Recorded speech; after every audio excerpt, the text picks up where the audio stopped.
Do you think it's possible to make furniture without using any fasteners? In this video we are going to attempt doing exactly that. In today's video you will learn what are the biggest challenges when designing and building stuff using CNC cut joints and how to solve the problems that come with that.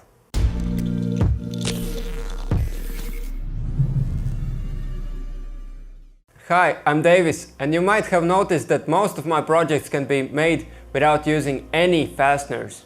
If you are new here and you would like to see what can be made on your CNC router, make sure you subscribe. Recently a client showed me a picture of a kid's wardrobe just like this one and asked me if I could make one using only CNC cut joints. I knew it could be done, but at first I was hesitant to agree to design one. You see, the examples that he provided were all made using fasteners that can make even the fragile looking constructions rigid. Let me show you a quick example. If we made a shelf like this one using only plywood or MDF boards and a dozen of screws, it might be quite unstable, however it wouldn't fall apart. And if we added a couple of small wooden pieces positioned perpendicular to the shelves, the whole problem would be solved and the shelves would be quite rigid. But it's not that simple if you want to make something using CNC joints, especially if you don't want to use any glue. Therefore the parts would hold together with friction within the joint.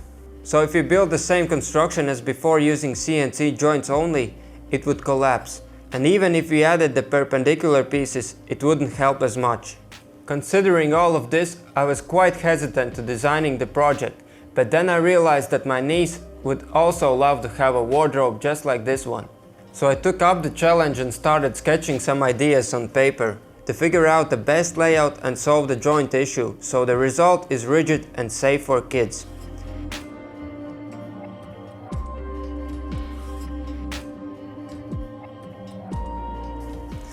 After a long time of sketching and thinking, I decided the best option would be to make a frame out of two single-piece components and adding all the shelves and the mirror panel in the middle. That way we would avoid the wobble, but the only thing that worried me was the shelf section. In this case, the frame will block the shelves a little bit, but I realized that it's not necessarily bad, since the edge here would prevent some of the kids' items from falling off the shelves. For that reason, I decided to add a component on both sides of the shelf that would serve the same purpose, and I think it looks better that way as well. When that was done, I quickly designed the floor and added the same style edge on the side.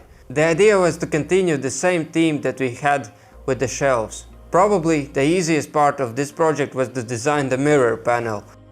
The last component that we had to make was the wardrobe rack. It was quite easy as well. I just connected the mirror panel with the upper shelf.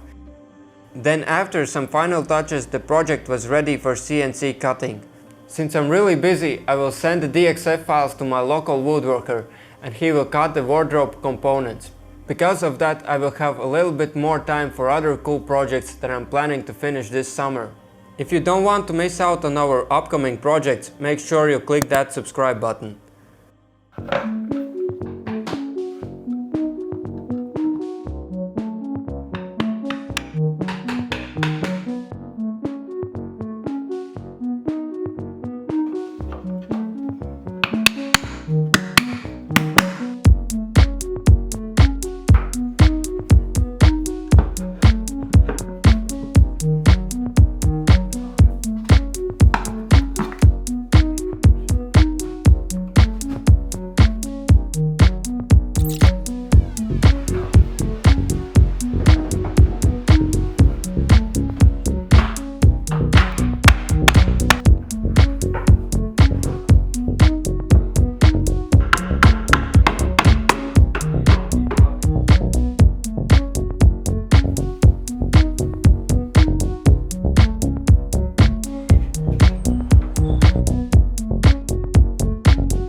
Well, in spite of my concerns, the wardrobe turned out great, and as you could see, my niece loved it as well. If you would like to make a wardrobe like this for your family kids, you can find the DXF files for this and many other projects at aribabox.com. Anyway, if you enjoyed this video, please leave a like and also subscribe for more CNC and design related content.